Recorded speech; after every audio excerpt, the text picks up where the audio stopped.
L'île d'Egghead n'est pas l'île du futur, mais bien celle du passé. Vegapunk est peut-être en retard de 800 ans sur le monde. Mesdames et messieurs, ici Chaz et on se retrouve aujourd'hui pour la review du chapitre 1065 de One Piece. Les 6 Vegapunk, Rikudo Vegapunk si tu préfères. Et c'est vrai que déjà ça fait énormément plaisir de retrouver un chapitre où on n'a pas Law et Barbe Noire. Ça c'est ce que je t'aurais dit si j'étais sponsorisé par la Shueisha, mais non. Ici, j'ai eu la haine. Et je pense que toi aussi. Oui, Oda nous a encore une fois coupé. En plus, t'as des covers page couleur du film Red. Franchement, ça y est, c'est terminé. Il faut arrêter. Mais en soi, le chapitre même, au début, je me suis dit qu'il n'était pas super intéressant. Et au final, en vrai, quand tu commences à analyser le truc, tu te rends compte que ça a d'énormes répercussions, en fait, tout ce qu'on apprend dans le monde de One Piece et même notre considération de cet univers. Et c'est pour ça que c'est parti tout de suite. D'ailleurs, il y a un timecode si tu veux aller directement à la théorie, ça l'aura. Donc déjà, Zoro et Brook sont restés sur le bateau au cas où quelque chose arriverait. Et c'est vrai qu'ils sont en territoire ennemi et c'est peut-être les plus perspicaces et ils auront bien raison puisque si Brook était parti avec l'autre groupe, mais il serait devenu fou en voyant Nami et Robin comme ça. Et surtout, tu vas voir une interaction avec Caribou. Oui, en fait, il était remarqué depuis longtemps. Et Zoro va lui dire, ouais, merci d'avoir aidé le capitaine et tout, à Wano. Mais ça y est, dégage. Et oui, le Seigneur des Ténèbres. Ah ouais, là, Seigneur des Enfers ou je sais pas quoi, il a zéro respect. D'ailleurs, en parlant des pays, si t'es intéressé par l'achat d'un katana, n'hésite pas à aller sur le site Katana Anime qui fait des vrais katanas construits et forgés au Japon et j'ai moins 25% de réduction. Et je t'avoue que je touche une petite commission, donc ça met du beurre dans les épinards. Ou sinon, n'hésite pas à liker ou disliker, commenter la vidéo, t'abonner, ça soutient aussi. Oui. Après, c'est vraiment pas une arme, hein, juste un objet de décoration, mais t'inquiète pas que ça va essayer de faire un sandwich avec. Donc c'est peut-être la dernière vidéo de la chaîne. Puis on va donc retrouver le groupe de Nami et surtout, en fait, questionner la technologie de l'île. Parce que après les îles flottantes, on va appeler ça comme ça, mais c'est juste des nuages. Alors, en fait, tu découvres des murs en métal dans lesquels tu peux passer au travers, même des escalators. Et apparemment, ça, c'est alimenté par le feu. Et ça, c'est intéressant parce que le docteur Vegapunk parlera de chercher une nouvelle source d'énergie, peut-être des flammes qui ne s'éteignent pas. Ah oui, là, le Amaterasu, il servira à autre chose que de brûler son petit frère, ouais. C'est sûr que ce serait plus intéressant. Sasuke!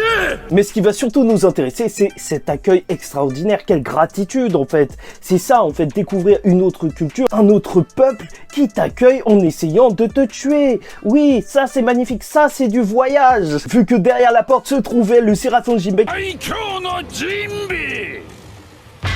qui va directement tirer un rayon laser. Et en termes de capacité, c'est juste n'importe quoi. En vrai, les séraphins peuvent aller très très loin. Il a possiblement le fruit de Seigneur Pink, tu le vois en train de nager en plein sol, le karaté des hommes poissons, et donc on dirait qu'il peut utiliser le sol comme de l'eau pour attaquer, c'est juste complètement fou, les rayons laser d'un pacifista, les aptitudes des lunariens, en plus il a des ailes et il peut faire du feu. En vrai, si tu résumes tout ça, le Jinbei Séraphin maîtrise l'air, l'eau, le feu, même la terre, c'est l'avatar. L'eau. La terre. Et je vous avoue que rien que de voir sa puissance, je me demande vraiment si la théorie, en fait l'idée que tout le monde plus ou moins a, que justement la fin de One Piece ce sera un petit peu en mode Eto Tensei où tu auras des séraphins de tout le monde et tout, avec Roger, Barbe Blanche, pourquoi pas Law, Barbe Noire. Et Law d'ailleurs ça me fait peur parce que ça voudrait dire que on le reverrait, donc ça se trouve que notre Law il pourrait mourir. Non, je préfère même pas y penser. Bah peut-être en vrai que cette théorie sera vraie, qu'ils reviendraient tous en séraphin. Je ne sais pas, n'hésitez pas à me dire ce que vous en pensez en vrai. Séraphin Baki. Et bien sûr, le Séraphin Jinbei n'est pas un allié puisqu'il va attaquer directement Nami en l'étranglant. Déjà, je sais pas ce qu'il essaye de faire Oda, mais Nami, elle va terminer en grosse raciste. Hein. Vu tout ce que font les hommes poissons à Nami, c'est vraiment très très chaud. Bien sûr, l'équipage ne va pas accepter ça, avec une attaque de Sanji qui va juste l'envoyer voler. Là, les théoriciens de la vraie force des personnages, ils sont trop heureux, là. Tu vas les entendre parler de ça pendant 30 ans. Non, il a réussi à mettre un coup de pied au Séraphin Jinbei, ça veut dire qu'il est plus fort que Jinbei. Oh, venez, on arrête. Venez, on arrête. Robin, elle est à fond, Usopp aussi. Ça fait vraiment plaisir de voir l'équipage vénère. Et Franky va utiliser son laser. Et ça va tout arrêter parce que ça va faire peur aux Vegapunk. Et c'est là où on va voir la dynamique des Vegapunk qui est assez intéressante. Et oui, on a terminé de parler du Séraphin Jinbei. Si tu veux, je te lâche une mini théorie. Usopp, il dit que c'est peut-être le fils à Jinbei. Oui, d'accord. Ça veut dire que peut-être à la fin de l'histoire, Jinbei, il va l'élever.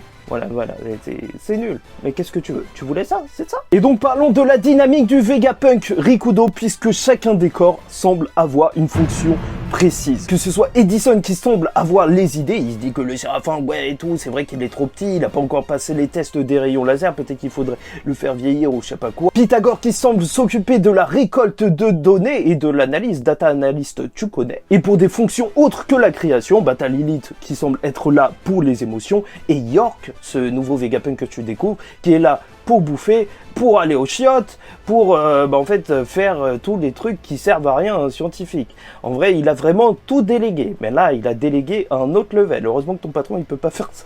Et c'est vrai qu'avec York, ça devient encore plus mystérieux l'état de Vegapunk. Parce qu'au final, se crée 6 corps, pour quelle raison? Est-ce que lui-même ne pourrait pas réaliser toutes ses actions? Et s'il a besoin d'une personne pour manger et pour aller aux toilettes, la fin elle est proche, hein, il a raison. Ou peut-être tout simplement qu'il a juste la flemme de prendre du temps pour ça. Ou que ça reste vraiment juste d'autres corps télécommandés. Bien sûr, il y en a une pour le sport. Et à la fin, on a notre très cher Shaka qui semble être le commandant, un petit peu l'esprit, et en même temps, c'est celui que tu auras vu parler avec Dragon. Donc c'est peut-être vraiment la tête en termes de stratégie, en termes de choix, peut-être même le cœur de Vegapunk au final. Oui, je sais, c'est beau d'imaginer ça. Et bien sûr, il va directement arrêter le combat, même arrêter tous les combattants, parce qu'en fait, il y a des aimants dans les chaussures ou je sais pas quoi, donc il peut les coller au sol, et franchement, 2 secondes, t'es en territoire ennemi, t'as accepté de prendre des vêtements.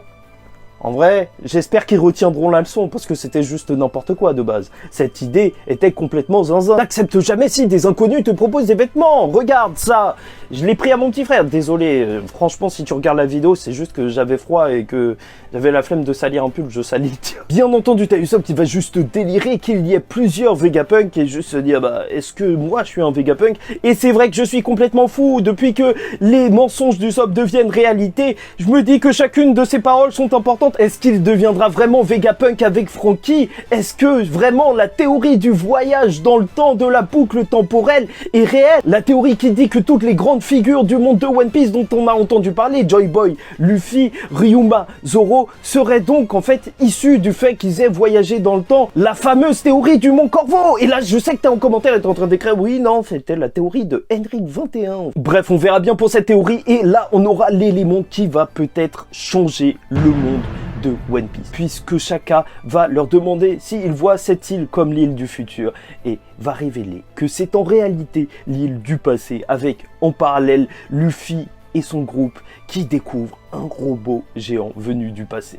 C'est juste n'importe quoi. Bien sûr, ça fait penser au château dans le ciel, hein, ou château ambulant. Je confonds toujours les deux, mais il y en a un que je trouve excellent. C'est celui où justement il y a un robot qui ressemble à ça. Mais bref, là n'est pas la question. Et bien sûr, en fait, ce robot ressemble à un Oni et on dirait qu'il est assez vieux. Oui, peut-être que l'ancienne technologie est en réalité celle qui a inspiré la nouvelle et ça change tout à l'univers de One Piece.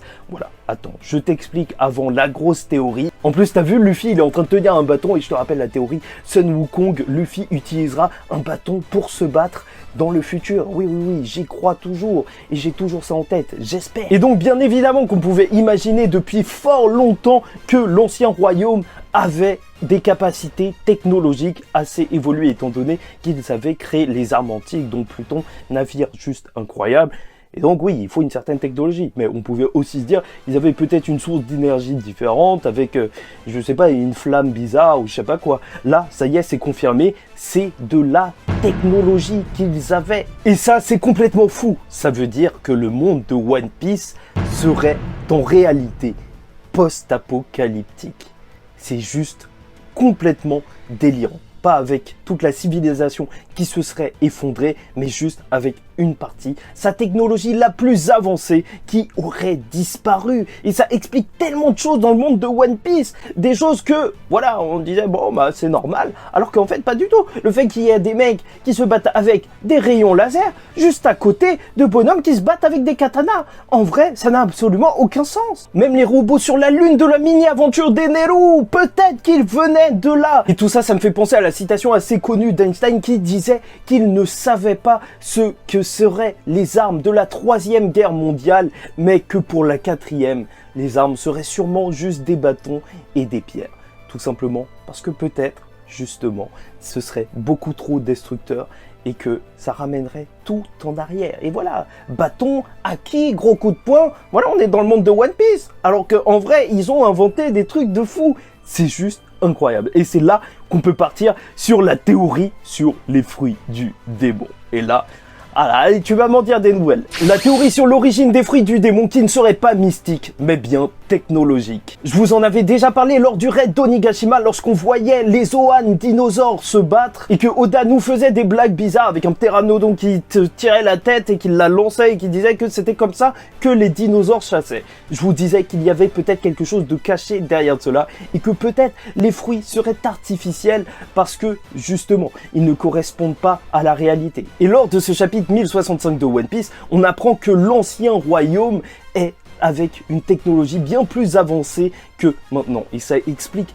pourquoi le docteur Vegapunk se sous-estimait, disait qu'il n'était pas un génie, parce que eux avaient réussi à créer mieux. Sachant que Vegapunk, avec le facteur de lignage, est capable de créer des formes de vie humaine, capable de créer des cyborgs, des rayons laser, et même il a créé un fruit du démon artificiel qui semble en tout point ressembler au fruit originel. Alors c'est peut-être l'ancien royaume, mais c'est peut-être dans le passé qu'auraient été construits les fruits du démon, comme une technologie. Ce qu'on considère comme un démon pourrait être une nanotechnologie avec des mini-robots qui, justement, s'implanteraient dans le corps, changeant l'ADN de son utilisateur et même iraient s'implanter dans d'autres fruits une fois l'utilisateur mort. Et ça part pas du tout trop loin si on pense que Vegapunk est en dessous de la technologie de l'ancien royaume. Vegapunk n'est pas un génie car en réalité il n'est juste qu'un copieur, comme vos youtubeurs manga préférés en fait. Et allons même plus loin, peut-être que le One Piece c'est le moyen de faire revenir